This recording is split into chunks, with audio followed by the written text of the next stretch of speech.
Hey everyone, I'm Megyn Kelly. Welcome to the Megyn Kelly Show. Later today, we're going to be joined by FBI Director Kash Patel's girlfriend, Alexis Wilkins. And you're just going to have to wait to find out why she's here. It's interesting.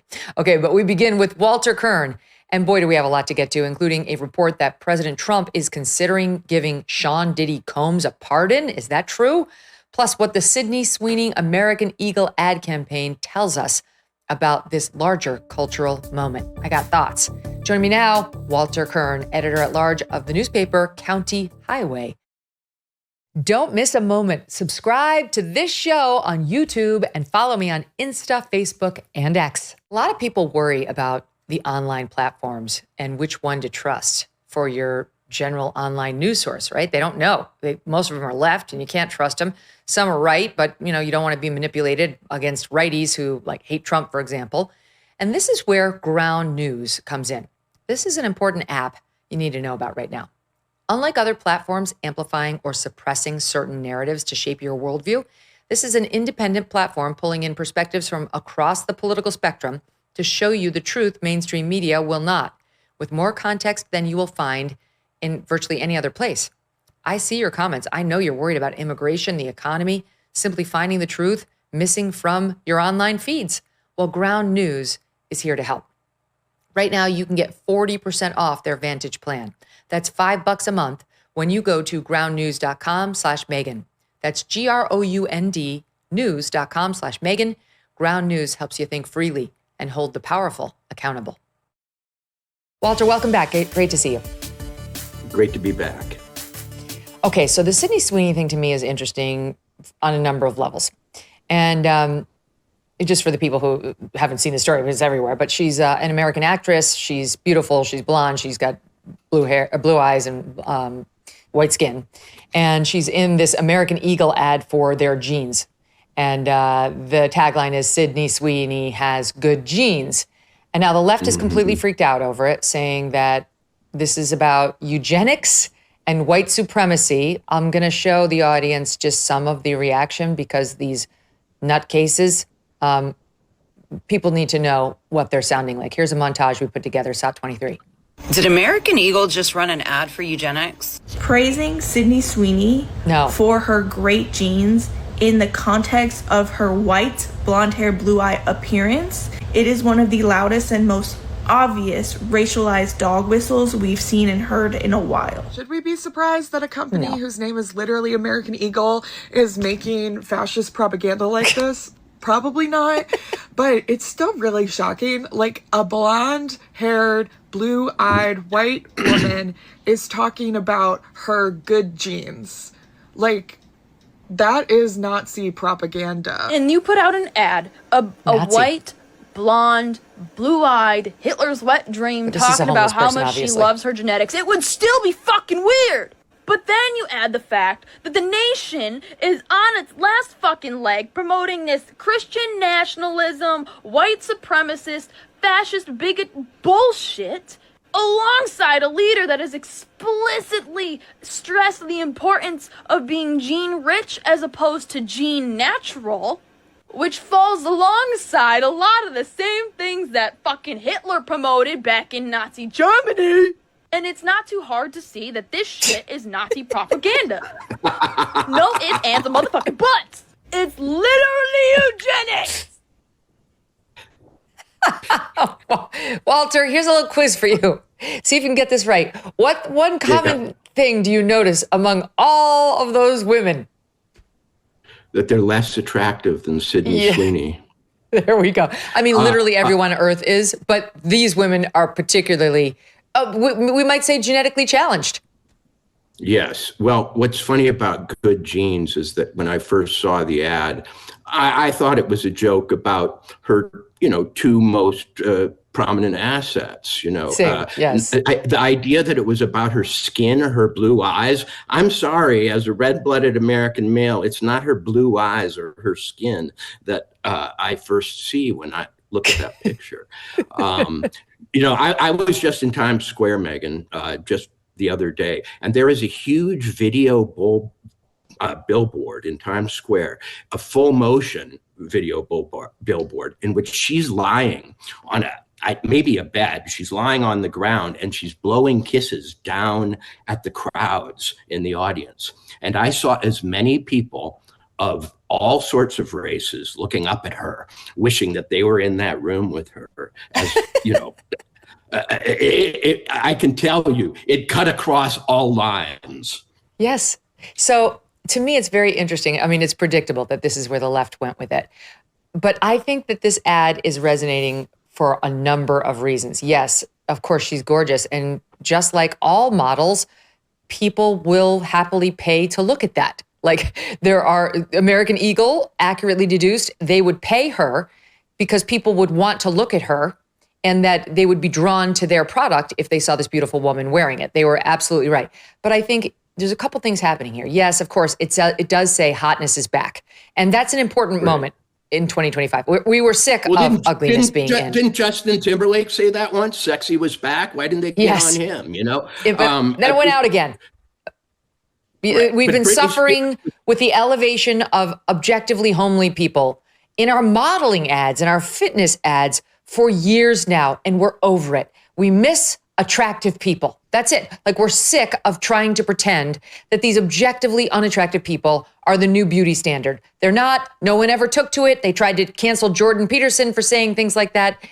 He was right. Like there is an objective standard of beauty, at least insofar as American cultural values go. It has nothing to do with white skin. Whitney Houston was probably one of the most beautiful Americans ever to walk the earth. It's just, you know it when you see it. It tends to involve symmetrical features. It tends to involve thinness or fitness.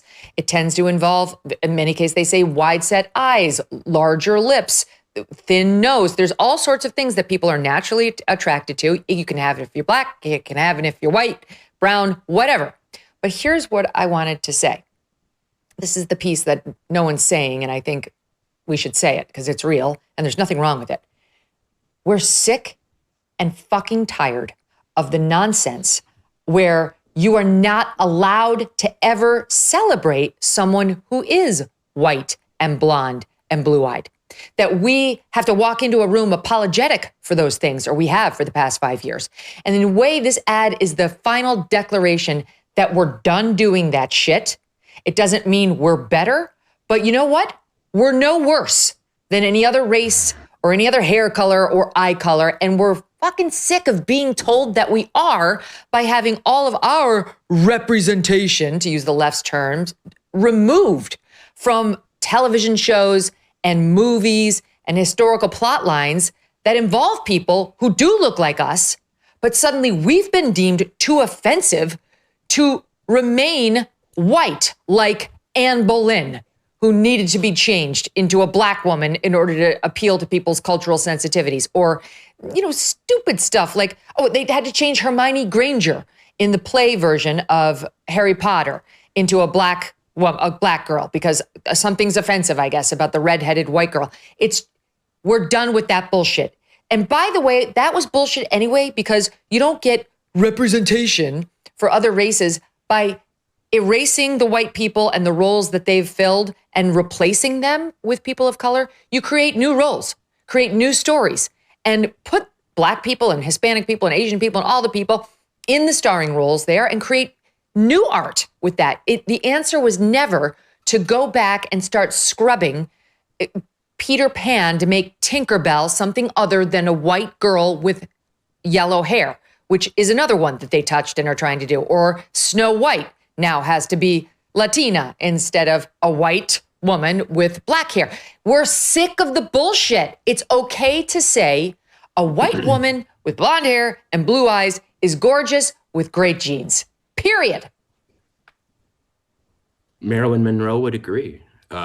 Marlene Dietrich would agree. All the film stars of my youth who had these characteristics were celebrated, and not for their whiteness, but for their beauty. I don't like it when there's one word for a very complex phenomena. When I was a kid, we weren't white. There were Italians, there were Scandinavians, there were Puerto Ricans, there were this, there were that. Now they want to force it all into one box, one category, and then they want to make it, controversial. And I refuse to buy into it. She is a lovely young woman, too young for me, unfortunately, but not for those crowds in Times Square. And she fills a great Hollywood tradition of the bombshell. She's the bombshell. Yeah. And bombshells used to have certain characteristics that had nothing to do with white supremacy. In fact, Marilyn Monroe married a socialist playwright named Arthur Miller. And he was terrible to her. He wasn't, yes. Or Joe DiMaggio, there was all sorts of complexity to being white before, but now it's just this big stamp on your file. And I'd like to go back to a little bit broader distinctions. But for me, the news of Sydney Sweeney is that heterosexuality is legal again. I think that there is going to be a baby boom in 9 months, because I think a lot of those people in Times Square who were staying in the hotels around Times Square went home with a little more of a spring in their step after she blew them kisses. You're not wrong. We've been just living through a 5-year period where we were told we needed to celebrate Dylan Mulvaney as the new female beauty standard. It's a no. Finally, we have an actual woman with amazing breasts and an obviously kick-ass body who is in a dress or in her jeans, whatever. And it's wonderful. It's like, yes, you know what? That's what red-blooded American men want to see. And it's what most red-blooded American women at one point or another kind of hoped they might turn out to be. Whether we did or not is a different story, but we can admire it and appreciate it as an ideal. My son, who looks a lot like me, only younger, his first celebrity sighting was Halle Berry in a line for a seafood joint in Malibu. And he said, "Who is she?" And I said, "Why?" He wasn't even at the age he was supposed to appreciate feminine beauty. I think he was 9. And she said, "She's the most beautiful person I've ever seen." She is. Our son was taking swim lessons when he was a real little guy in the single digits. And there was a very attractive lifeguard, and we said, "Hey, why do you like her so much?" Because he kept looking at her, he kept wanting to do those swim lessons. He was like, "Okay, it's time, I got to go practice." And we said, "Why do you like her so much?" And he said, "Because she looks so good." I mean, we're programmed. Most heterosexual people are programmed this way. It's what is necessary to the continuation of the human race. It's only in the past 5, 10, 15 years, I'll give it, where we've tried to shame that out of American men, try to make them feel toxically masculine if they have those thoughts, try to tell us, "I'm sorry about this woman over here on the left. I speak the truth in my Calvins. Yes, okay, she's a black woman, but she's obese." And nobody wanted to put on their Calvins, here she's wearing underwear. From looking at this, over here on the right, you want to join the rodeo and be in a full jean outfit by the close of day, given how she's portraying these. And remember, this is fashion. Fashion changes. Because this has been suppressed for so long, she has extra power. Listen, there are probably 20 models of her type who are also damned attractive. And if they were flooded into our consciousness for 5 solid years, we'd probably want to see something else. But because they have taken her type and suppressed it, it's called the return of the repressed in Freudian psychology. Whatever you keep down, when you try to put a beach ball under the surface of your pool, it will pop up. And she has popped up with a vengeance. And I love it. It keeps my mind alive. It keeps my body alive. It keeps the culture alive. And if they want to make a villain of her or cast a narrative around her that's Nazi-ish, go ahead, because we aren't listening. We're looking. No, not at all. It's the Streisand effect. It's had the effect of amplifying her ads and her way more than American Eagle could ever have hoped for. Their stock is up 20%. She's made them hundreds of millions of dollars. I saw the estimate at 200 million. Don't know whether that's true, but she's increased their stock by 20%. So the great thing is, Walter, we're going to get a whole lot more of it. Yes, and we're going to get it in real life. We're going to get people imitating this look. We're going to get people in American Eagle jean shirts unbuttoned to the, nth degree. This is going to be good for the environment culturally, I think. Yes, you're going to have a bunch of people going as this on Halloween with like a white supremacist sign on, pinned on. So like I can only imagine what's happening in this young woman's real life. She's gotten very famous mostly because of her incredible beauty over the past couple of years. She's had some roles, but like not something hugely breakout. I knew her from what's the White Lotus. She was great in the White Lotus season 1. She was great, and she's done some other, but like she's really gotten very famous for her beauty and her sex appeal, which is there in spades. But now she's a household name thanks to this ad, and I have to say, good for American Eagle for doing it, because it was a bit of a risk. We're not totally post-woke, but I have to tie it to what happened in November of 2024. Trump won, and it was the end of the fever swamp we were in. Mm-hmm. It was the end. It was like the unofficial or maybe the official end of all that nonsense, which has been dwindling ever since and will continue to dwindle.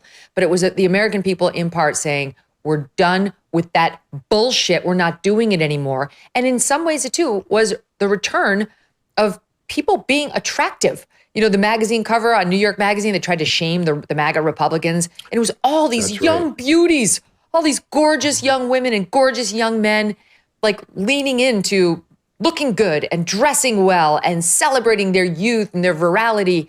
Like, fucking it. We're not going to be shamed out of that stuff anymore. Well, Megyn, political types don't like beauty because it can't be subjugated to slogans. It's something that either works or it doesn't. It's the same reason they don't like comedy. It's either funny or it's not. You're either beautiful or you're not. And you can't subordinate that to agendas and issues and other things. It tells us we're alive first and political second. And people who want us to be political first simply don't like its power. Yeah, well, it's attractiveness is nice for sure. People like to look at it, at attractive people, but also extremely attractive are clever people who are smart, very attractive, irrespective of the looks. If you find a clever person who has a smart brain, that's good. That's a good person to marry. And what we see on the left is that they've abandoned that. Like, that's the whole thing with Stephen Colbert. He actually isn't clever. You listen to his jokes, they're not clever. Maybe he's smart. I've seen no evidence of it. He goes for like the cheapest, most obvious jokes about Trump that only make people clap, not laugh. All he uses are the applause and the laugh tracks. He's using laugh tracks on that show because no one's actually laughing. It's like, as opposed to take a Greg Gutfeld, who is clever and brilliant. And that's why he works. That's why that show has lasted, unlike the Colbert. But all those things are back in style now. You can be irreverent. You can be witty. You can unleash it. You can be inappropriate. If it's funny, go for it. What you can't be is dull, boring, and unattractive is not really a bonus in life. Let's face it. Well, I just hope that Sydney Sweeney does what Elizabeth Taylor did and marries, or at least starts going out with somebody like Mickey Rooney, a very small but incredibly witty person. Yes. I'd hope that she dates a writer, in fact, or at least a witty podcaster. Or what about Angelina Jolie when she was with Billy Bob Thornton, who? Yeah. Exactly. Yeah. Sydney already has a rather homely and somewhat masculine first name, and I think that adds to her beauty. I think she should go out with a 4'11" writer, and she'll be absolutely blazingly gorgeous by comparison. She just gives hope a chance to all those men out there. It's possible for them too. Well, I think it's great because I'm sick and tired of those ads. I'm sick and tired of being told that we're not allowed to think this way. And I'm going to toss it now to our pal Gaj Sad, who, like no one else, can make us laugh in these moments with his, in this video, literal self-flagellation over the wrong think in enjoying Sydney Sweeney. Watch this. I listened, I stopped, I learned, and now I would like to Look what I got. It's been a while since I brought out the whip of self-loathing. Rachel Levine is more beautiful. Lizzo is more beautiful. Dylan Mulvaney is more beautiful. Joy Behar is more beautiful than Sydney Sweeney. My wife just showed me a photo of Sydney Sweeney. I became impotent.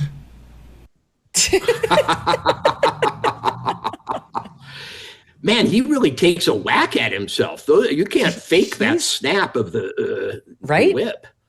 He really leaned in on that one, but he's so good. Yeah, he did. That's really what we've been asked. Rachel Levine, he's right. Rachel Levine was held up as like this standard to which we needed to aspire. The first female admiral ever to be elevated to that level of government. That disgusting looking man in a blonde, I don't know if it was a wig or if it's just bad blonde male hair, but it was ridiculous. And Lizzo, okay, it's fine. Lizzo's had massive weight problems and is obviously now on the shot or on a weight loss plan. Good for her. I'm glad she's losing the weight. Mm-hmm. But why did we have to pretend that we thought the enormously morbidly obese version of her was incredibly sexy and beautiful? We didn't. A very, very small percentage of Americans found that sexy and beautiful. Fucking A. Why can't we say it? I'm sick of this bullshit. Jordan Peterson literally got called in front of the Psychiatric Association of Canada and threatened with losing his license because he was making posts about things like that. It wasn't Lizzo, but it was someone like that saying, I don't agree with this beauty standard. I don't find this beautiful. It was like one of those Sports Illustrated models who was on the cover of Sports Illustrated, the ultimate depiction of fitness and beauty for decades, which went super fat instead and wanted us to have the same reaction. Are you about to put up a video or is it my turn? No, it's just your turn. I just decided not to put a video. No one needs to see that. Okay. Well, I mean, how could America be more hypocritical? I'm sorry, but this is a country in which, online pornography is rampant, all sorts of forms of sexuality that are hidden away and, pushed onto phones and so on. Now we get to kind of enjoy it out in the open with a clothed person. I think that's a gain for morality, frankly, that we can all sort of bring it back into the public square. Because during those times when we were asked to look at Rachel Levine and so on, I would think there were a lot of young men who were furtively going somewhere else to get their. Sports Illustrated actually had a trans person in its magazine. It was a man posing as a woman in a teeny weeny bikini. And they wanted American men to look at that and be sexually aroused. And by the way, if you weren't, then you were a transphobe. That's actually what the left has been telling us. And that's cruel, actually. That's brutal. To use people's sexuality against them. In other words, to force them to, pretend to admire things they don't and force them to hide things that they do admire. Isn't that what was done to gay people? Don't we deplore the fact that they had to be in the closet? Why should heterosexual men who were interested in the likes of Sydney Sweeney have had to hide in closets these last few years? Let's celebrate coming back out into the open. It's like, I'm over it. Like Bridgerton, all the white royalty had to be made into people of color. It's like, this is, and by the way, you can never satisfy the mob because the mob didn't like what they did in Bridgerton, because I actually wrote this down, because they complained that notwithstanding the fact that they made black actors play traditionally, actual white historical characters, it still centers around a, quote, primarily white narrative. Well, it's about white people who existed. So yeah, whatever happened in their lives, I guess by definition will be a white narrative. What are we supposed to do? Like, how are we supposed to change it? I hesitate to even think to satisfy that we have to make the white people story a black narrative. It's just ridiculous. So the Sydney Sweeney ad and the fact that it was done, the fact that it's so successful and it's driving up sales is yet another declaration that the era of woke is dead. It's over. It officially died in November of 2024, and now you are just getting your fingers on the pulse and realizing it's no longer beating. Wokesters, come on over, back to normalcy, if you can. Okay, more with Walter straight ahead. Quick break here. You know how much my family and I love our dogs. Yes, even sweet Strudwick. I can't imagine life without them. They have a great life, but some dogs are not so lucky. And that's why I'm super glad to tell you about Delta Rescue, the largest no-kill, care-for-life animal sanctuary in the world. They've rescued thousands of dogs, plus cats and horses too. They provide all the animals with shelter, safety, and most of all, love. And they've been doing it for more than 45 years now. Delta Rescue relies solely on contributions, and giving can bring tax benefits too. Speak with your estate planner about how you can grow your estate while helping animals in need, and check out the estate planning tab on their website to learn more. We love our Thunder and Strudwick, but would like other dogs who need love to find it too, wouldn't you? Visit deltarescue.org today to learn more. That's deltarescue.org. Trump continues to comment on Epstein, and of course, those comments continue to be bastardized and used against him by a dishonest press corps. He made remarks yesterday about how he and Jeffrey Epstein broke up. They were good friends for 15 years. They were down in Palm Beach together. Epstein was connected to everybody down there. And it was known. I want to tell the audience right now, it was not known that this particular thing you're going to hear was the reason the friendship ended. There'd been lots of speculation. We had on Vicky Ward 2 weeks ago who was saying it might have been the fact that Epstein asked Trump to go with him to look at a property he wanted to buy out of bankruptcy and ask him how he could move the pool around. And Trump, when he saw the property, decided he was going to bid on it as well out of bankruptcy, and Trump got it. So there was one report that that's why it ended. There was another report that Epstein had hit on or behaved in a, inappropriate way with the daughter of a Mar-a-Lago member, and Trump said, "You're out of here." Now, to his credit, Trump could have just gone with number two and made himself sound, better. He didn't. This is back to the Sean Hannity thing. Trump doesn't get in trouble because he lies. Trump gets in trouble because he tells the truth. And so they asked Trump about how he and Jeffrey Epstein fell out. He told the story, and now the left-wing press is going with, and I'm going to play you the soundbite, but they're going with, Trump knew everything. He knew that girls are being trafficked by Jeffrey Epstein, and he basically allowed it by having Jeffrey Epstein come and poach girls from Mar-a-Lago. All right, so here's the question when he talks about how Epstein stole, that's a reporter's word too, stole Virginia Giuffre, who was the best-known Jeffrey Epstein victim. She was the one who was with Prince Andrew. She recently died. And we all knew that she worked at Mar-a-Lago, and that's how Jeffrey Epstein first saw her. That we have known that, okay? But anyway, watch SOT 10. Were some of the workers that were taken from you, were some of them young women? Well, I don't want to say, but everyone knows the people that were taken. And it was the concept of taking people that work for me is bad. But that story's been pretty well out there. And the answer is yes, they were. Yes, they were young women? In the spa. In the spa? Yeah, people that work in the spa. I have a great spa, one of the best spas in the world at Mar-a-Lago. And people were taken out of the spa, hired by him. In other words, gone. And then when I heard about it, I told him, I said, listen, we don't want you taking our people, whether it was spa or not spa. I don't want him taking people. And he was fine. And then not too long after that, he did it again. And I said, out of here. Mr. President, did one of those stolen, persons, does that include Virginia Giuffre? I don't know. I think she worked at the spa. I think so. I think that was one of the people. Yeah. He stole her. And by the way, she had no complaints about us, as you know. None whatsoever. Okay. That anybody that's been an employer has probably had an employee stolen. You might use that word by another employee, another employer.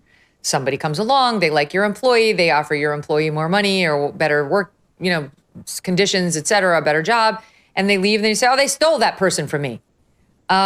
That's clearly what he's saying. I don't understand how the media even thinks it can turn this into, he knew Epstein was a trafficker.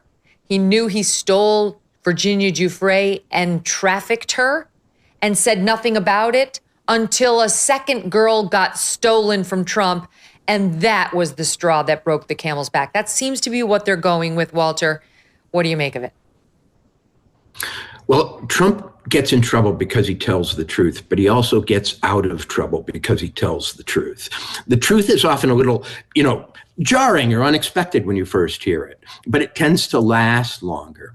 And this is a very credible story by a guy who was proud of his resort. And a big part of a resort, I'm sorry, because I lived part of the time in Las Vegas and I, go to them, is the spa staff, masseuses, people who do nails, do hair, bring you towels and so on. And he was obviously proud of that. People go to Florida to relax in that way.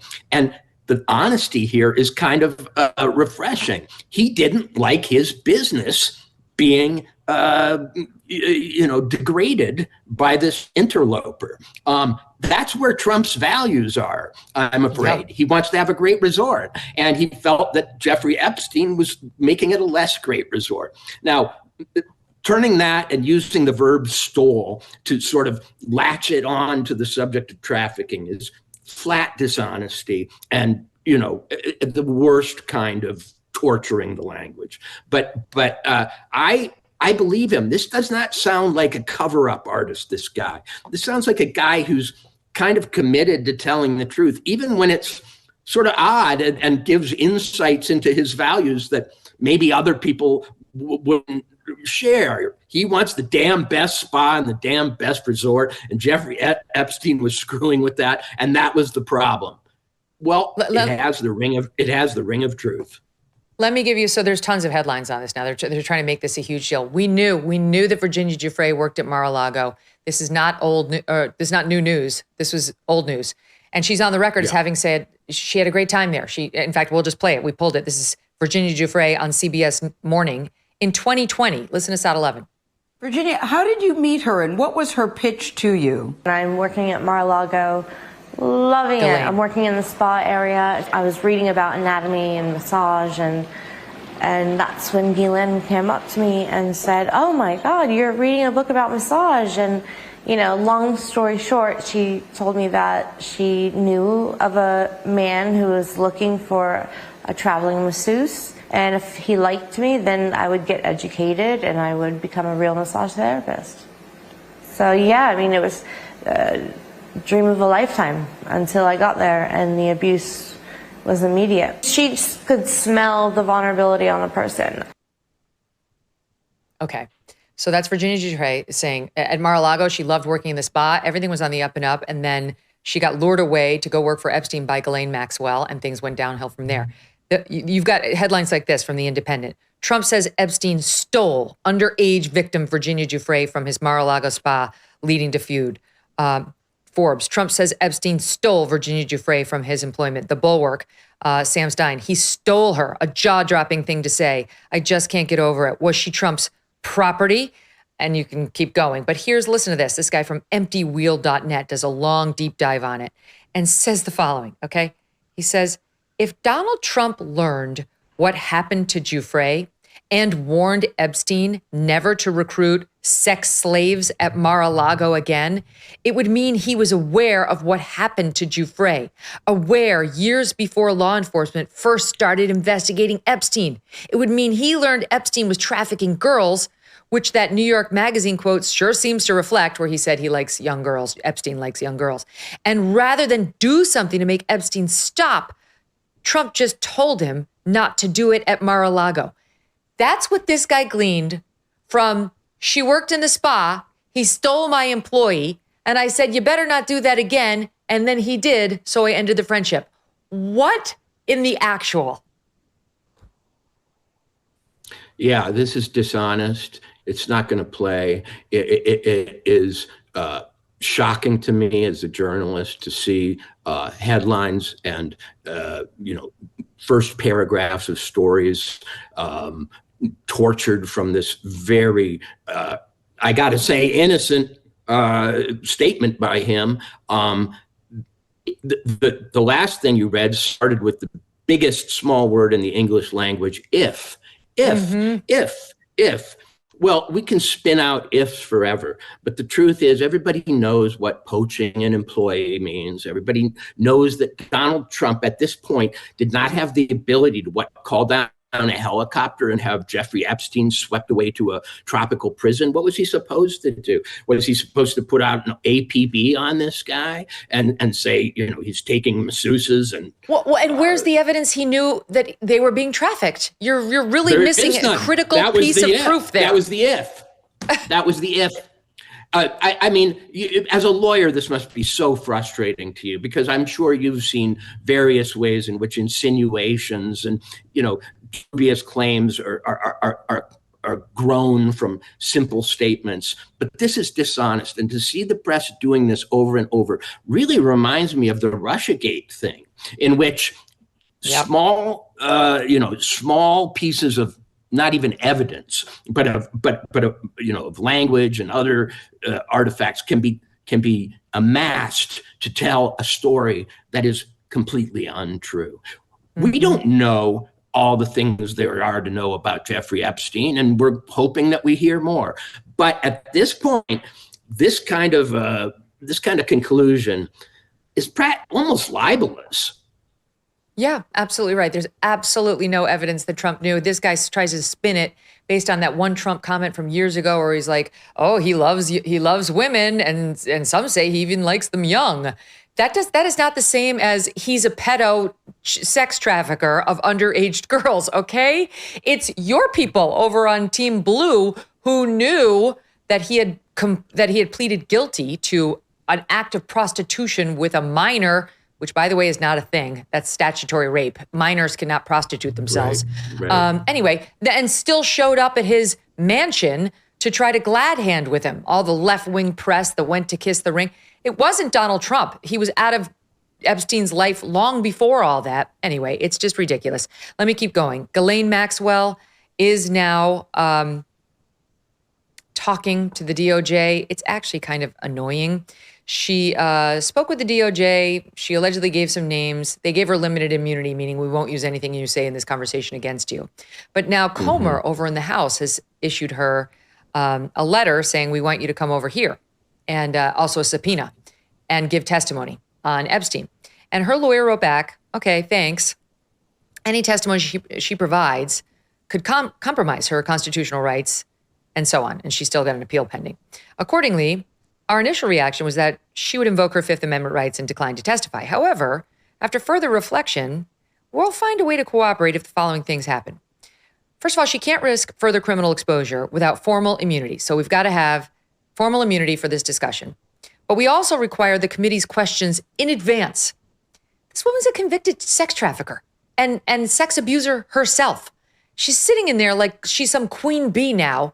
Like, I will get the questions in advance so that I can study them with my lawyer before I say anything, which is all going to be bullshit anyway, people. She's in prison for 20 years. She's going to say whatever the hell she thinks she needs to get a get out of jail free card.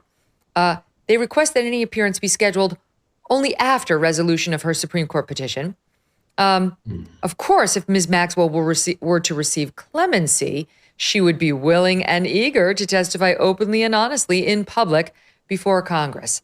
I think Trump and everyone else should tell this woman to pound sand, to go back into prison, and to rot in hell. I don't care for Ghislaine Maxwell's post-conviction testimony this badly. I'm not going to believe 2 words of it anyway.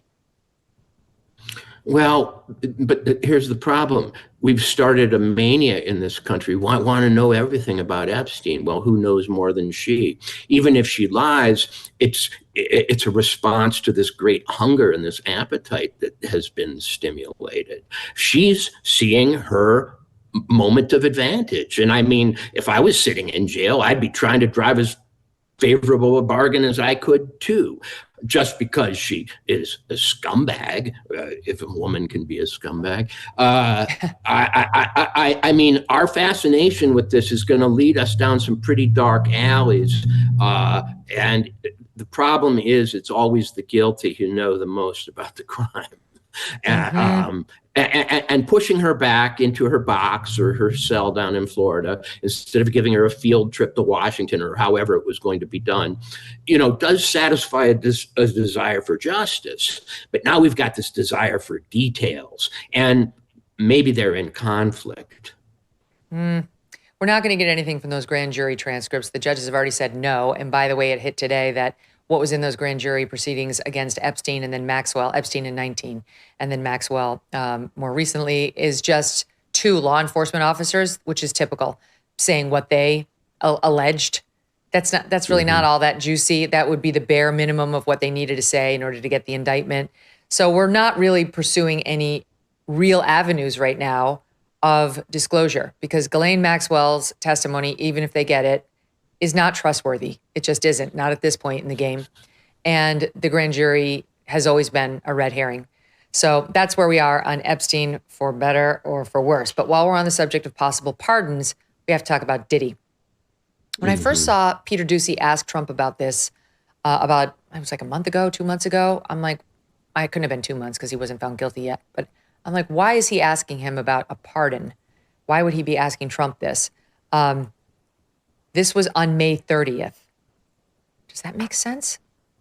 Maybe it was in advance. In any event, I can't remember what day the Diddy verdict was, but here's Peter Doocy of Fox asking Trump if he would pardon Diddy, SOT 17. Host of The Apprentice, you mentioned once in 2012 that Diddy was a good friend of yours back then. He has since found himself in some very serious legal trouble. Yeah, that's true. Would you ever consider pardoning him? Well, nobody's asked. You had to be the one to ask, Peter, but nobody's asked. But I know people are thinking about it. I know they're thinking about it. I would certainly look at the facts. If I think somebody was mistreated, whether they like me or don't like me, it wouldn't have any impact on me. Okay. So that was before he was found guilty on 2 charges, but not of the most serious ones, because he was found guilty in June, and that was May 30th. But Deadline is reporting, and this is a piece by Dominic Patton, who is their legal reporter. And I'm just going to take a guess here that he's well-sourced in Diddy world.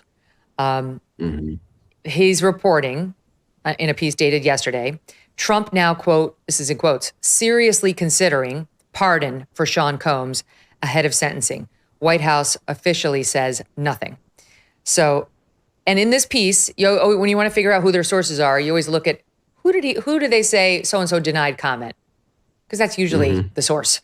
And he says in this piece, the defense team led by Mark Agnifilo and Tenny Garagos had no comment on any pardon talk. So that's my guess, that there is talk, that Diddy's lawyers have brought it to the White House, and that they're the ones who gave Deadline the quote, Trump is seriously considering a pardon for Sean Combs. I don't know whether Trump actually is, but I'm here to urge him not to even consider it, and much less to do it.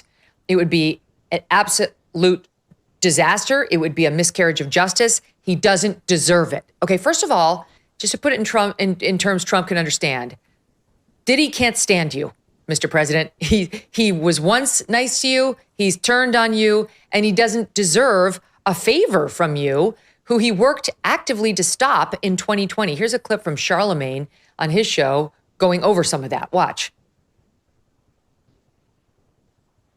White men like Trump need to be banished. That way of thinking is real dangerous. When you look at it, we don't have no choice. You know what I'm saying? You can say what you want about Biden. I can't say I love the pick either, but hey, we got to get him in office, and then we got to hold him accountable. Okay, so that was Diddy giving Charlemagne an interview, making clear how anti-Trump he was.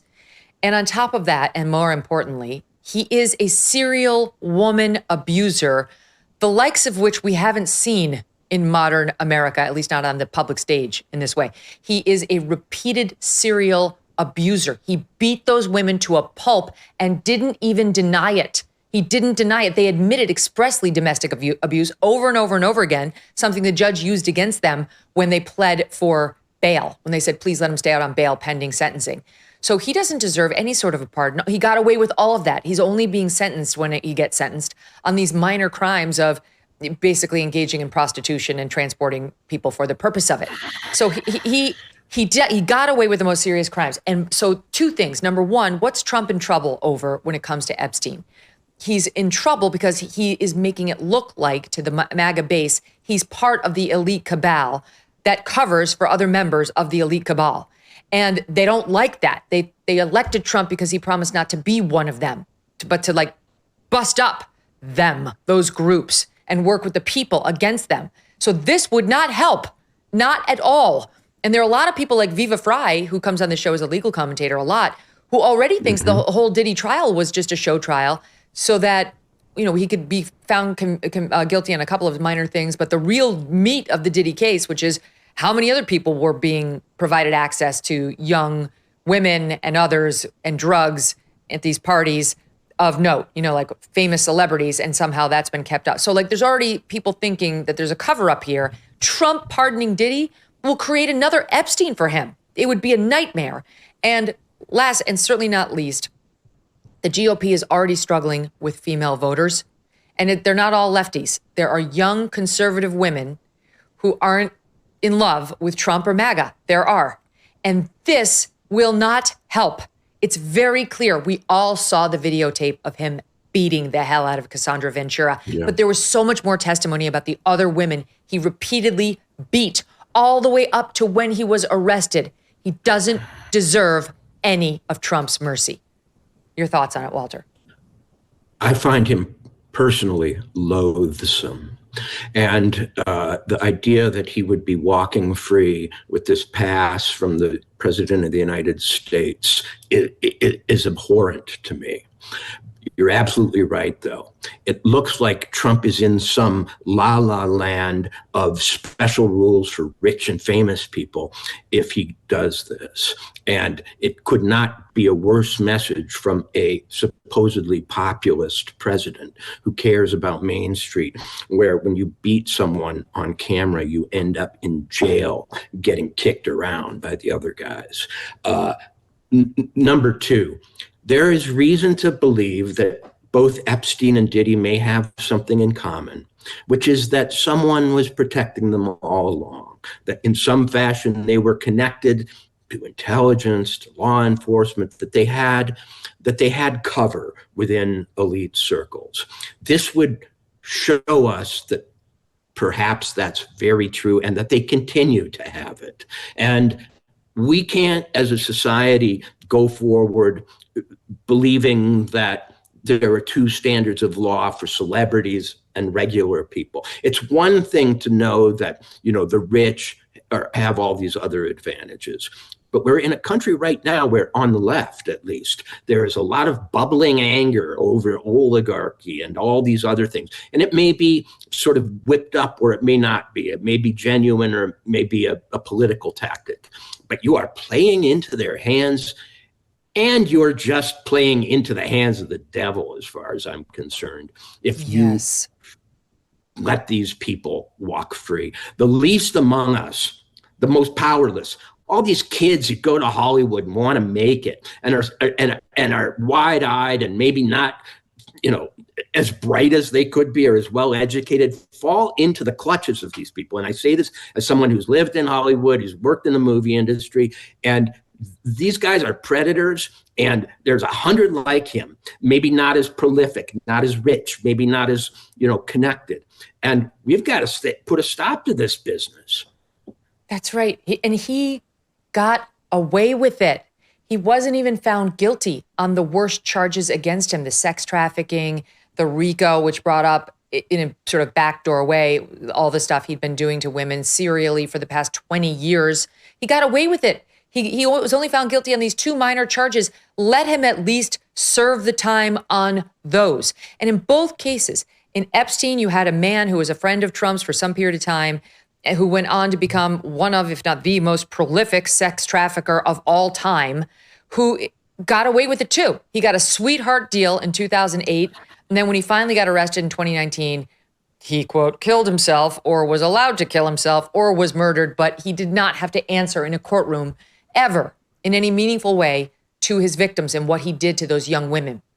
And in a way, it would be the same thing. If you pardon Diddy on the two minor crimes he did get convicted of, it's the same thing. It's telling all these young, vulnerable women, they don't count, they don't matter, that even the top Republican president will cover up any wrongdoing when it comes to that type of a victim, that I don't really see you as victims.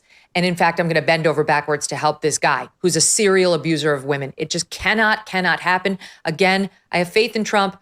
This could be Dominic Patton being spun by Diddy's lawyers who say Trump is seriously considering a pardon. But I got to believe Trump's smarter than this.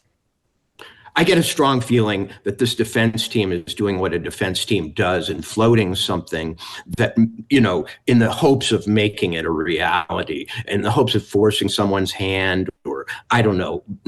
But it would really upset me to think that on the basis of what we know, there's a pardon being considered for this loathsome guy who really got off easy as it was, and whose victims, most of whose victims we don't know, are sitting at home quietly with their lives wrecked because they didn't want to go along or they did go along.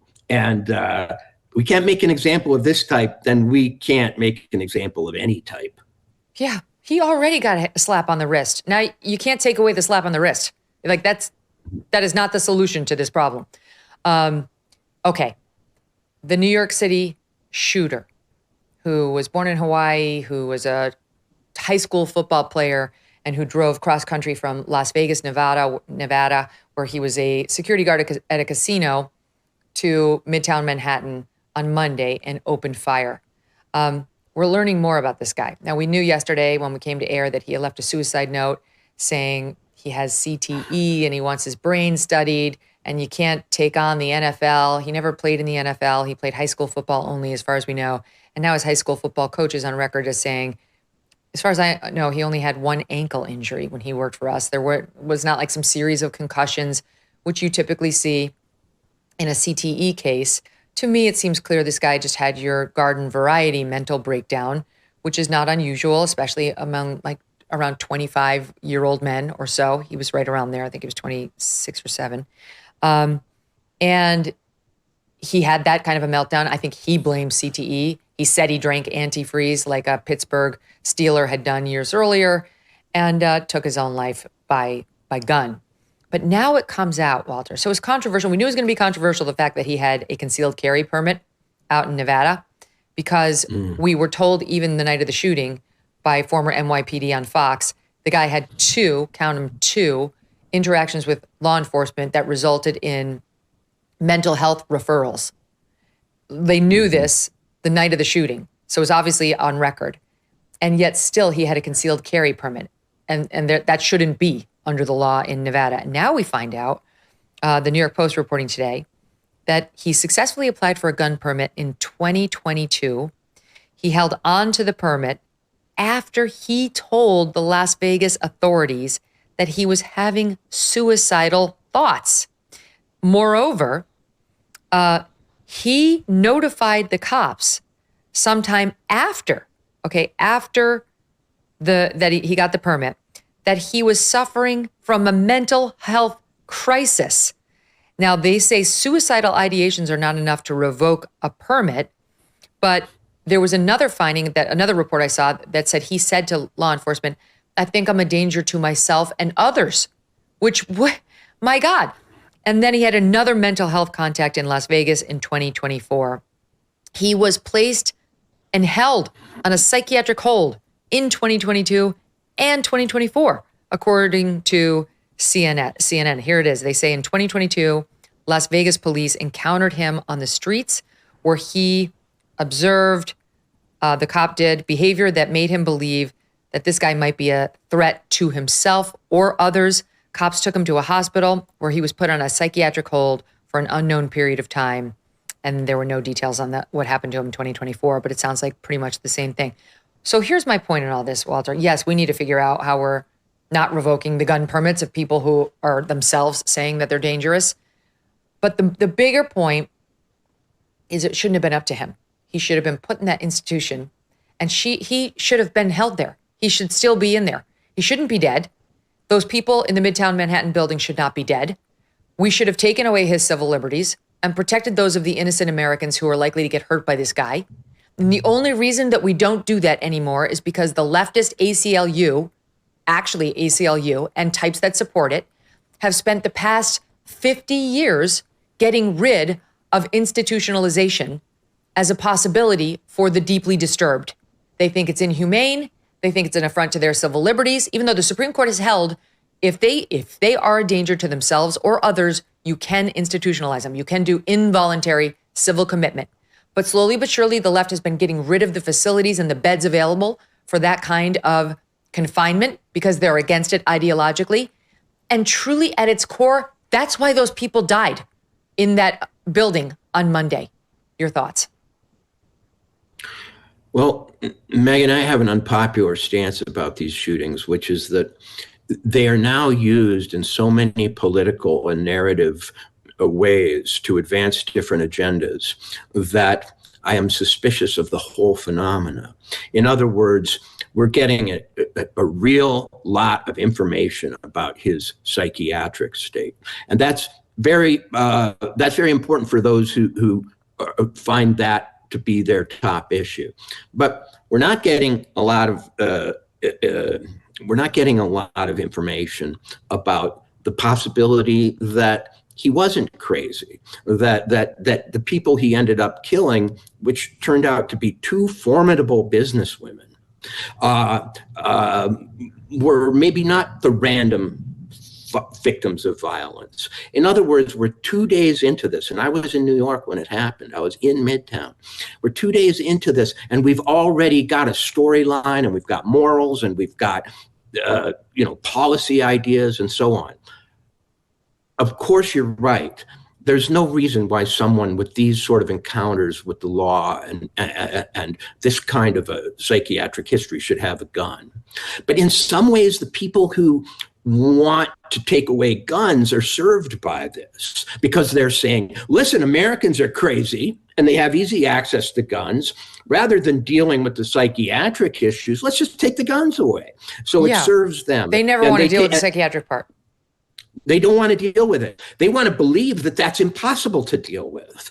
But I think what you're saying is that it's actually quite easy to deal with. When you get these reports and when you have already a legal structure for committing people even, you can certainly take away their firearms. You can certainly put them on various lists and you can even commit them.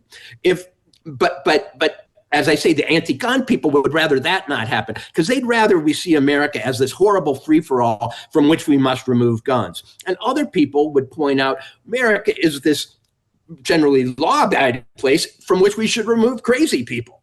Yeah. And they're, and I would err on the second side.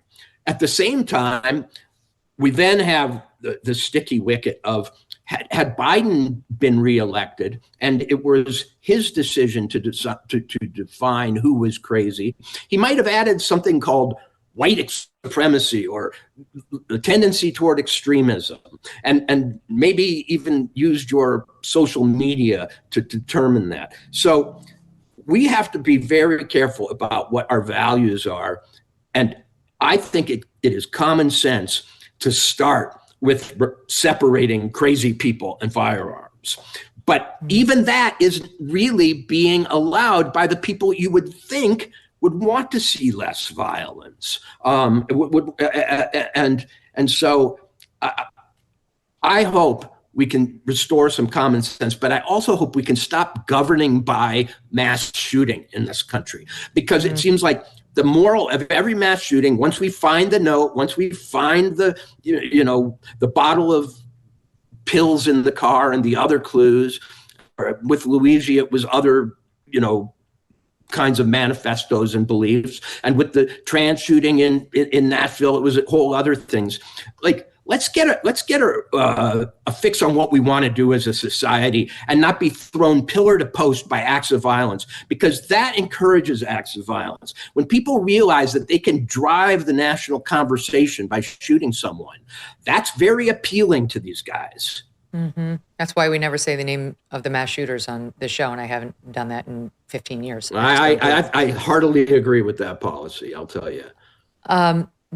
You raise a good point, because it's like, we don't want bad guys to have access to guns, people who are identified as mentally disturbed, but we don't want that mentally disturbed term to be bastardized to steal people's guns who are just law-abiding citizens with controversial views. You know, we'd have to adhere closely to a very high standard so that we didn't sweep just politically unpopular people into the institutions. But I think there is very much a way of doing it. We were doing it in the 50s and 60s before. We were at that point, I think I looked this up. There were 55,000 beds in America for people who were being involuntarily committed. And within about 40 years, it had fallen to 14,000. What happened? Did all those people just get better? We had 50,000 or 40,000 people who just, they got better. We reduced, insanity so much that we just got rid of it. No, they're out on the street. Take a walk through Manhattan. Exactly. We sent them outside. And we forced Americans to become hard-hearted enough that every day they can walk past suffering people, that they can learn to ignore it. And I really actually resent that my younger children can't remember a time when that wasn't the case, that their whole life they've had to develop this skill set of ignoring crazy people. Of walking past sick people, of hardening their hearts to people with abscesses on their legs or shooting up in a corner. I don't know that should have become a permanent feature of the American landscape. And the idea that it did anything for the outdoors people is ridiculous. Of course, many of them are so high they don't know whether they're inside, outside, or in outer space. Mm-hmm. But the truth is that the advocacy for their ability to die in full view of the public has not been the greatest empathetic stroke of our time. It has in fact been a form of cruelty to ourselves, because we've hardened our own hearts by having to deal with this on the everyday, walk to work. Well, here is one of the reasons I'm bringing it up. Trump is finally doing something about this, and it really hasn't gotten enough attention. Talked about it briefly earlier this week, but he issued an executive order on July 24th called Ending Crime and Disorder on America's Streets. And it's a very bold initiative, because typically what America's streets look like is up to mayors and governors and state legislators, not the president. So good on Trump for doing something from his post, a hell of a lot more than Mayor Brandon Johnson is doing in Chicago, for example. And here is what he says. He says, endemic vagrancy, disorderly behavior, sudden confrontations, and violent attacks have made our cities unsafe. The number of individuals living on the streets in the U.S. on a single night during the last year of the previous administration was just under 275,000. It was the highest ever recorded. The overwhelming majority of these individuals are addicted to drugs, have a mental health condition, or both. Nearly 2/3 of homeless individuals report having regularly used hard drugs in their lifetimes. An equally large share suffering from mental health conditions. The feds and the states have spent tens of billions on failed programs that address homelessness, but not its root causes, leaving other citizens vulnerable to public safety threats. And then he goes on to say, we need a new approach. He says, I direct the Attorney General, in connection with HHS, to seek in appropriate cases the reversal of federal or state judicial precedents and the termination of consent decrees that impede the United States' policy of encouraging civil commitment of individuals with mental illness who pose risks to themselves or the public, or who are living on the streets and cannot care for themselves in appropriate facilities for appropriate period of times. And he goes on to say, we'll provide some assistance to the states for this. If you need some help, if you need some money, we'll actually give you some money for this to create and staff the appropriate beds and so on, so we can get these people off the streets. It's an incredible thing. Did the states say thank you? Is the left saying, God bless you, President Trump? This is wonderful. No, I Googled this morning, every single, like NPR, PBS, it's all about how terrible Trump is, how he wants to recreate One Flew Over the Cuckoo's Nest and shove innocent, suffering, homeless people and others into inhumane facilities. It's past time that we had something like this. And I'll just make one more point, Walter. Back when I was at NBC, I did a series that has been with me ever since. It very much affected me. I've mentioned it many times on this show, on mothers with sociopathic children. And these moms know, they know. It's no mystery to them that they're raising a sociopath with no empathy for others. It can be a boy, it can be a girl. And I interviewed many of them.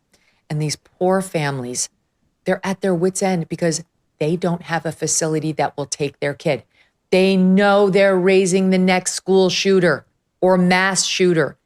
They can't find a facility that will take their kid. Psychiatrist after psychiatrist. One mom, Dawn Davies, told me in 1 year she went through 35 psychiatric professionals who either rejected her son, who she says has no empathy and is obviously a sociopath if you listen to the whole interview, rejected him because they don't know how to fix that. It's not really fixable.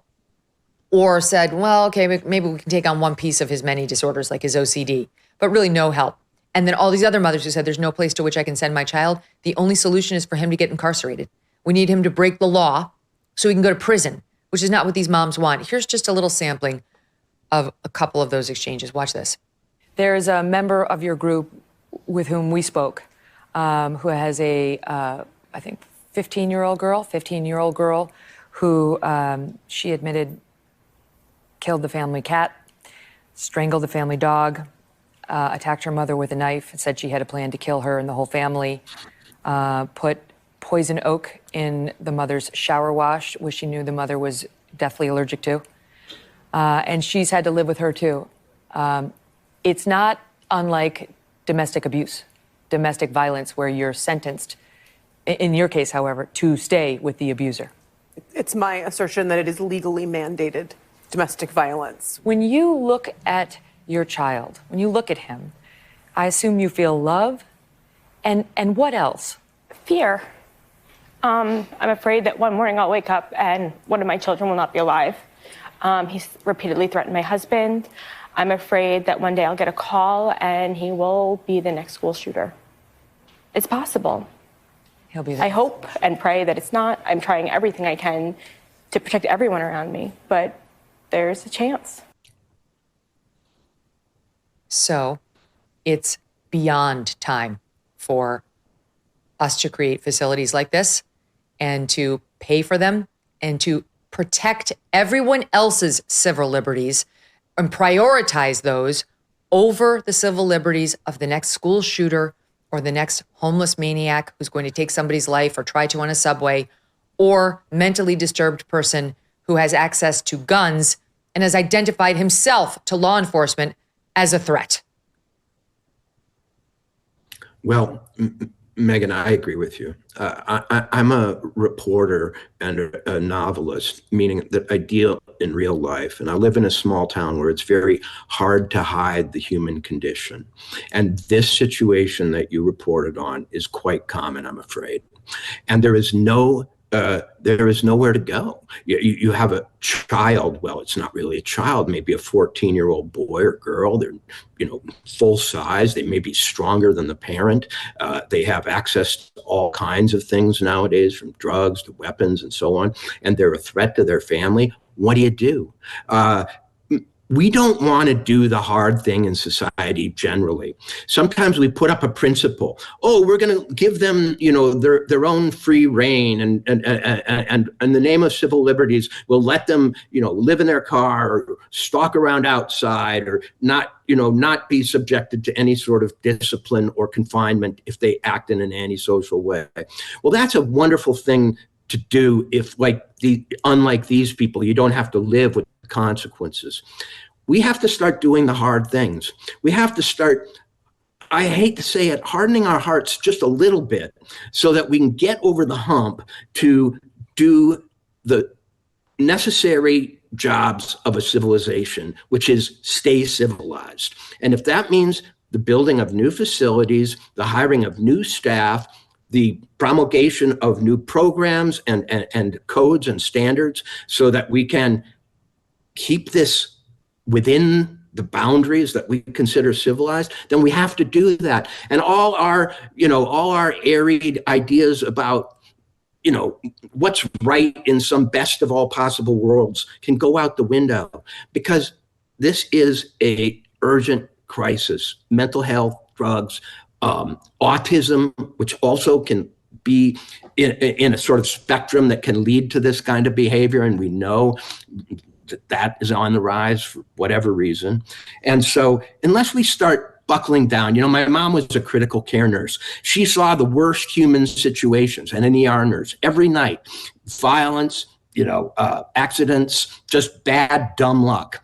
And that realism affected me as a person. And I think we have to start getting realistic. We can't just look in our phones and live behind our gates and in our doorman buildings if we're well off and espouse these great principles while this kind of real horror and despair and pain is running rampant.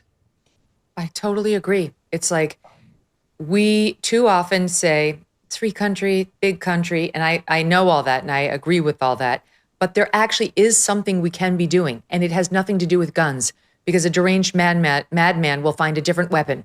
They'll find a knife. We see this in all these other countries that have no guns. Mass murders happen all over the place where there are no guns whatsoever, with knives, with car bombs, and with cars just running people down. I'm sorry, but the crazed, deranged lunatic will find a way to do it. It's the other half of the equation that you pointed out. It's the mental health half that needs to be addressed. And for the first time, we have a president who is willing to do it. He's willing to put money behind it. No coverage. You wouldn't even know he did this. Most people didn't even hear about this executive order. I want to say one other thing about one of the moms there, Dawn Davies, who wrote this book, Mothers of Sparta, which is, I highly recommend you. It's a haunting book. It's a very good read, and it's a quick read. And she talked about her son. By the way, on the subject of autism, because she pointed out her son has autism. Neither Walter nor I nor Dawn would tell you kids who have autism are sociopaths, but it is a frequent qualification or quality in some of the people who do wind up having these problems. So it's not like, I have autism in my extended family. These kids are wonderful. No one's saying that they become school shooters. In any event, Dawn described her son as having been born like slow. He was not walking at the right age, and he was having trouble talking, and they could see he was sort of having some neurodivergence, we'd call it today, issues. Then he got diagnosed with autism when he was 5. Then he got very badly bullied because he was very different than the other kids. Then he said he was suicidal all before age 12. Then he got to be age 13 and adolescence kicked in, and he was very, that it switched, like something happened in the brain. A lot happens to these kids. And he started to behave in undesirable social behavior, she said. He killed a friend's hamster and many animals, which is, that's every serial killer has done that. I'm not saying her son's going to be a serial killer, but that's what she's worried. Like, where does this lead? He broke into a neighbor's home and so on. And then he developed an obsession with child pornography, as he himself was a child. It was all over her computer. They got him a place. The law required her to have eyes on him at all times, which she couldn't. She has to have a job to support her other kids and him. We are not helping these people. And up until now, we haven't had a president who's even thinking about how to help these people. So I just would love for everybody to get behind this Trump executive order and support. This is the kind of allocation we need. I don't want to spend $60 billion in Ukraine. I want to take billions of dollars and spend them on our people and things like this, so we don't have another tragedy like we had on Monday. Walter, I'll give you the last quick word. Sometimes to wash the dishes, you've got to shove your hands into the dirty dishwasher and do what has to be done. America needs to face its demons and start down the road of actually helping people who are in distress and not pretending that its values prevent that. We can do something about this if we're willing to face ourselves. It's upsetting, but we're going to have to tolerate being upset. It's past time. Walter, a pleasure. Yeah. Thank you so much, my friend. Coming up, a country singer who happens to be the girlfriend of FBI Director Kash Patel. You don't want to miss this exclusive interview. The American dream has changed. Forget the white picket fence. For most Americans, the real dream's getting out of debt. If you are feeling the pressure from rising prices, mounting credit card debt, and just trying to stay afloat, I want you to know there could be a way out with Done With Debt. They have one goal: to break you free from debt permanently. They're not pushing loans or bankruptcy. Instead, their tough negotiators go straight to your creditors, slashing what you owe, wiping out interest, and eliminating penalties. And the best part? Most clients see more money in their pocket month one. You've worked too hard to let debt steal your future. With Done With Debt, your dream of being debt-free could actually be possible. Think about it. Visit donewithdebt.com. You can speak with one of their experts. It's completely free. They know you don't have a lot of extra cash to throw around. Some of their solutions, however, are time sensitive, so you don't want to wait. Get it out of the way. Take care of it now. September is kind of a renewal in some ways. Do it before then. Go to donewithdebt.com. That's donewithdebt.com. Let's be honest. America can still be a dangerous place, and you cannot afford to wait for help. Sure, you could use a firearm, but in today's America, defending yourself with deadly force could have legal consequences. According to FBI data, 99.9% of all altercations do not require lethal force. And that's exactly why so many are turning to Byrna. Byrna is proudly American, hand-assembled in Fort Wayne, Indiana. These less lethal self-defense launchers are trusted by hundreds of government agencies, law enforcement departments, and private security companies. Over 600,000 Byrna pistols have been sold already, most to private citizens who just refuse to be victims. Byrna launchers fire rock-hard kinetic rounds and powerful tear gas and pepper projectiles capable of stopping a threat from up to 60 feet away. No background checks, no waiting periods, and Byrna can ship straight to your door. Take responsibility. Protect your future. Visit Byrna.com right now or your local Sportsman's Warehouse. That's BYRNA.com or your local Sportsman's Warehouse. Visit now and be prepared to defend. Joining me now, a woman who has come under fire in recent weeks following the announcement that no additional Epstein files would be released by the Trump Justice Department and the FBI, which it oversees. Alexis Wilkins is a country singer and political commentator, and she's also the girlfriend of FBI Director Kash Patel. Some online influencers have accused her recently of being the reason we haven't seen the Epstein files, and wait until you hear their theory on why. She joins me now to share her story. Alexis, welcome to the show. Hi, Megan. Great to be with you. It's great to have you. All right, so just before we get into this stuff, tell us a little bit about your background, because you have a very interesting childhood. Yeah, so I was born in the United States, moved to Europe when I was young for my dad's job, grew up in Arkansas, spent some time in California, live in Tennessee now, started in country music and in music writing, and then transitioned into political commentary when I couldn't stay silent about the industry and the nature of the United States and what was going on anymore. Okay, I'm going to show people just a little bit of your music, a music video, so they can see you are legit. You've won awards. You've opened up for some very, very famous acts. You're young. You're moving up the line, but this is your real job in addition to a lot of charity work that you do. But here's a bit. This is Country Back. It's Top 5. When the American dream was a Cadillac and the red, white, and blue showing how you act, things you got. You worked for, you didn't think twice, got not locking your door. When people did the right thing with no one around, they looked at each other and found common ground. From the music to the flag, I ain't living in the past. I'm just saying that I want my country back. Absolutely beautiful. For the listening audience, there was a lot of Trump rallies featured in the video, and Trump fans, and Trump himself. You've opened for Lee Greenwood, for Sarah Evans, Chris Young, and more. So this is a legit career. And to me, it's interesting because you mentioned you grew up mostly in Arkansas, but you did spend some time in England and Switzerland. You had sophisticated parents. And yet the country thing is real for you because notwithstanding this international and exciting, presence for some of your childhood. You grew up in heartland America for the most part. I did. And it was my favorite place that I lived. People ask me, oh, did you love Europe? Did you love? And of course I did. But my favorite place to live was by far Arkansas. And so that's where the country music came from. My parents have always loved country music. And so that's what I grew up on anyway. Even before, in the UK and Switzerland, they didn't listen to a ton of country music back then. Now they do, and they have festivals and everything, and it's great. But back then they didn't. And so we would ship in country albums from the States. So it's what I grew up on. And in Arkansas, that's just what, that's the place that I spent the most time growing up. All right, so this becomes relevant. I'm not just making small talk, because you will, in 2025 America, be accused of being an Israeli spy, that you work for Mossad.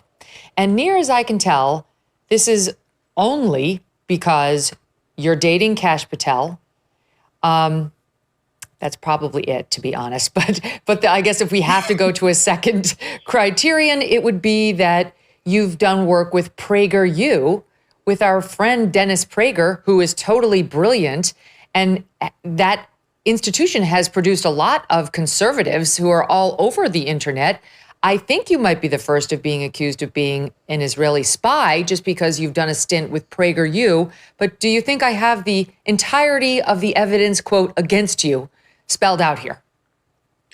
I think that's it. I think people see certain pieces and I get it. They want to connect things. They want to justify, some of the pain that they've been through watching the last 4 years. And there's pieces of this that, I understand. But I think that they've taken just these pieces of evidence that you've laid out and tied them together in all of the wrong ways. I think, PragerU is a great institution that is, as you know, Megyn, sets out to educate the youth, make short form content to try to influence people's opinions, educate them on things that they might not understand, constitutional education. I focused a lot in constitution and policy education in my videos.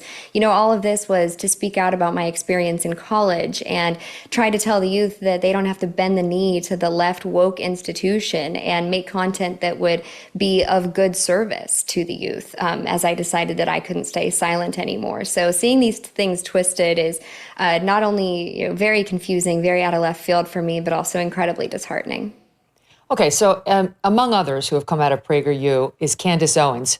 And last time I checked, she doesn't really sound like she's part of Mossad. So going through the PragerU process of becoming a star does not turn one into an Israeli spy. And you've never lived in Israel. You're Christian, as far as I can glean. Is that true? That is true. Yes, I am Christian. Okay. That's been the most interesting thing is you find out things about yourself that you've never put forth and have never, believed in your life and you read them on the internet. But yes, I am a Christian. Okay, so you're Christian. You went to a Christian university, though I know you've got problems with their adherence to those principles at Belmont University. It turns out they're just as woke as the leftist others. Yeah. But so that's your life. And then you're 26, is that right? I am. Okay. So how did you meet Kash Patel? We met in Nashville at an event that we both went to at a friend's house. Okay. So you weren't set up. You just happened to meet. Yes, we just happened to meet. Okay. Now, there's an age difference there. I had it written down, but I don't remember. It's a significant age difference, right? How many years? I believe it's 18. Okay. All right. Not as big as Caroline Levitt. Bigger than some, smaller than others. And what did you like about him? I have always liked, when I met him, I just liked that he was so honest. He's exactly who he is all the time. His character is incredible. His values are incredible. And, we both are very patriotic. So obviously there are things there that we definitely agree on, but he's just the most honest, most integrity I've really experienced in a person. He's fantastic. When did you guys get together? We got together a little over 2.5 years ago. So long before he was the head of the FBI. Yes, long before. I like to joke that, all of this was not on my bingo card, but here we are. Because this is relevant too. I'm not being unnecessarily probing. It's just that people are accusing you of sort of being the honeypot where, you know, like they'll send over a spy to sort of get one of our officials, like an Eric Swalwell type, to sleep with them, like China does this. And some of these dopes do it, and before they know it, they've been compromised. And by the way, there's been like no follow-up on him and that whole thing. But that's what some have said. But you, boy, if you're a spy trying to get in with Trump administration officials, you were really playing the long game. 2.5 years before Trump even got into office, picking some random associate of Trump's and betting on him becoming our FBI chief. Right. It would have been a really long game play. And the thing here, too, is that, you know, you don't know where life is going to go. You don't know where these things are going to take you. Even before I met Kash, you know, being committed to this movement and saying, okay, there's something seriously wrong with our country.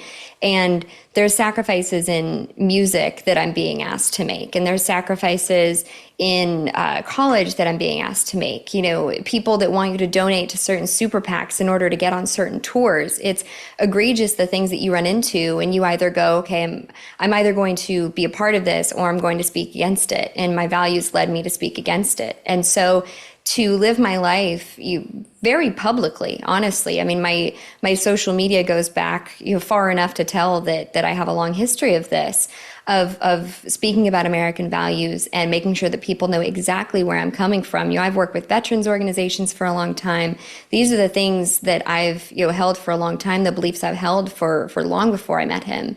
And so it's hard when you make these decisions to sacrifice, you know, what I think the mainstream would call success in your career, to commit to an ideology and speak out against what the Biden administration was doing. Have my show on Rumble weekly called Between the Headlines, where I was calling all of this out.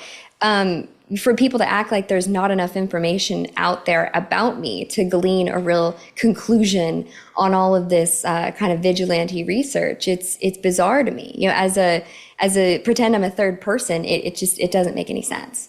Mm-hmm. The one of the things that jumped out in your background to me was, recently I was at the Turning Point event with Charlie Kirk, and at the end of our interview, he asked me if I had any advice for young people coming up through college today. And I'm going to play a little bit of it. It's relevant. Watch. So there's 7,000 people here, most of which are students. What advice do you have for them fighting on campus, trying to figure out what they want to do with their life? Let's do a non-Epstein end to all of this. Awesome. Be who you are. Don't pretend you're a lefty in order to win any professor's good humor. He's not worth it. Get your D on your paper because you refuse to argue that capitalism is bad, and wear it like a badge of honor. Bring it with you into your job interview. And that will make sure you align with an employer who's right for you, right? Don't say that you support Planned Parenthood the way they want you to. Don't call yourself a feminist because your teacher will give you pats on the head. Stand up for what you really believe in, and that's how we spread the good word. That's how we convert others over to where we stand, rather than just get ahead pretending we're with them, and then only once we have power tell our true feelings. It's not worth it.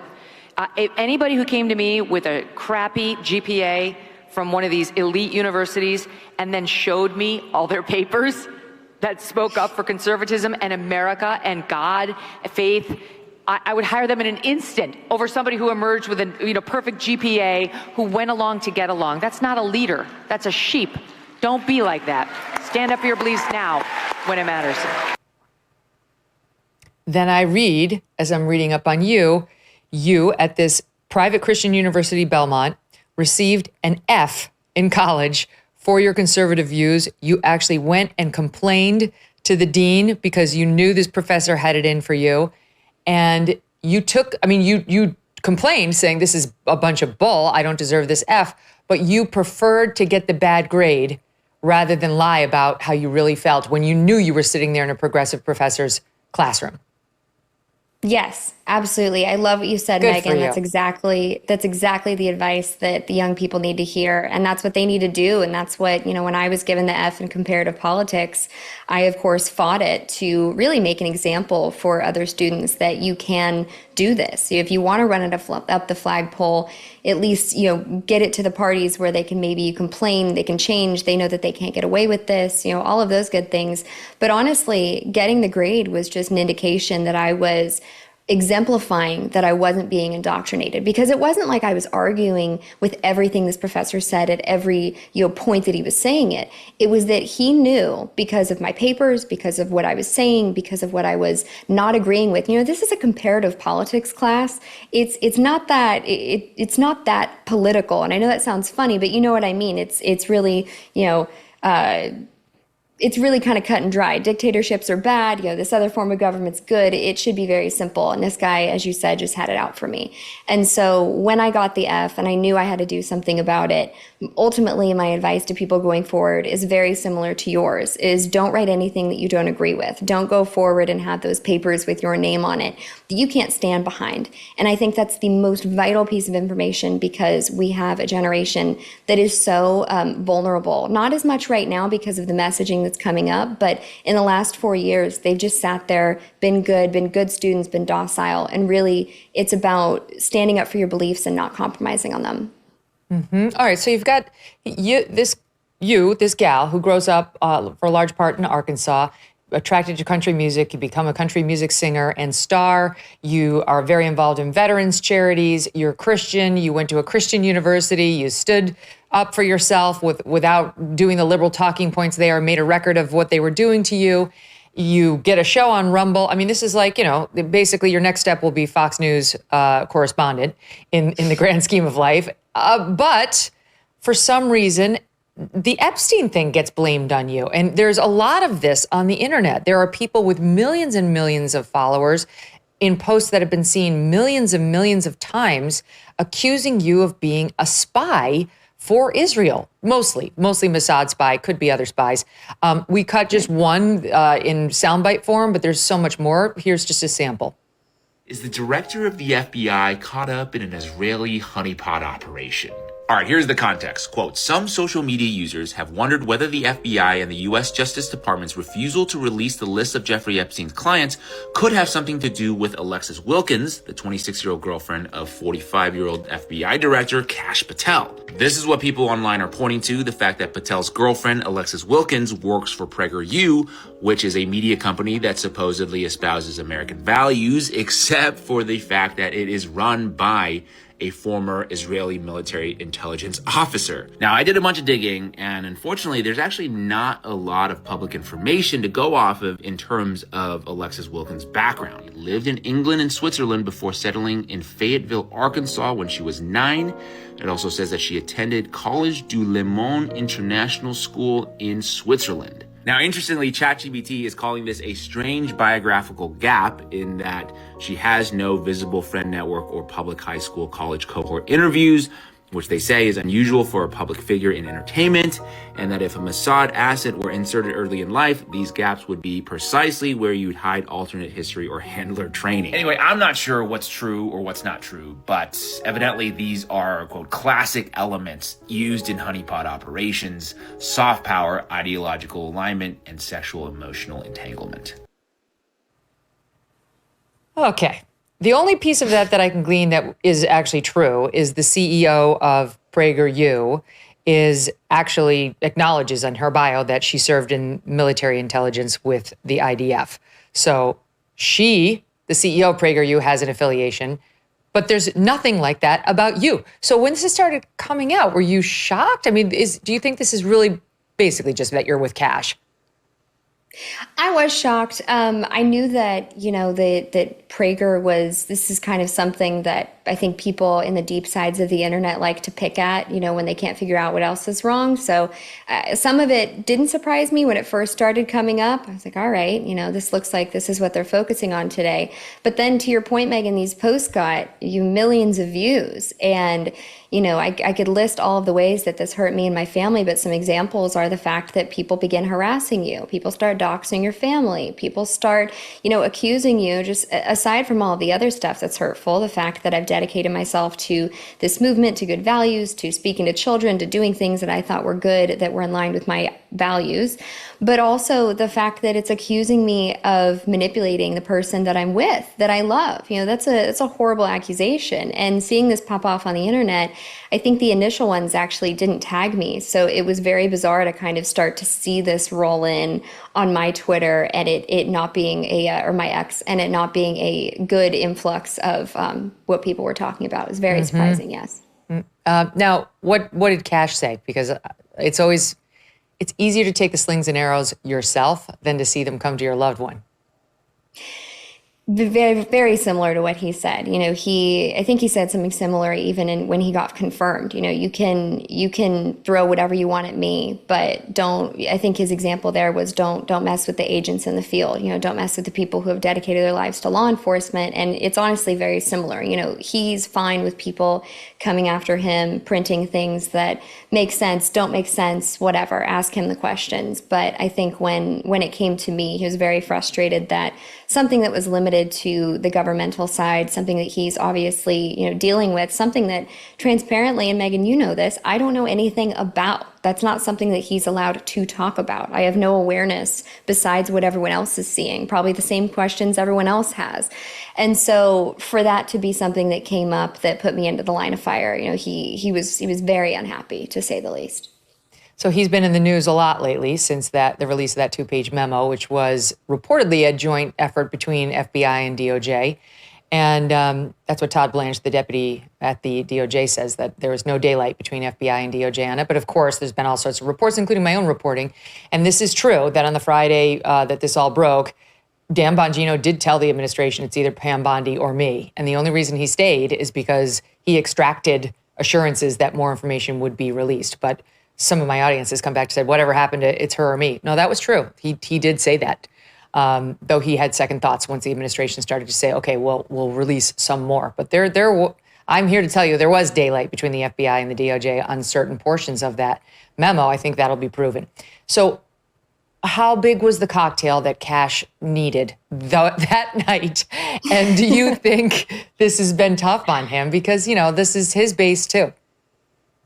I think so. I think that it's hard when you see anyone you love being attacked for something that you're doing. I've encountered it on the smaller scale as I've been a public figure for long enough to see, people try to picket my, family, try and find people online. This is something that people do.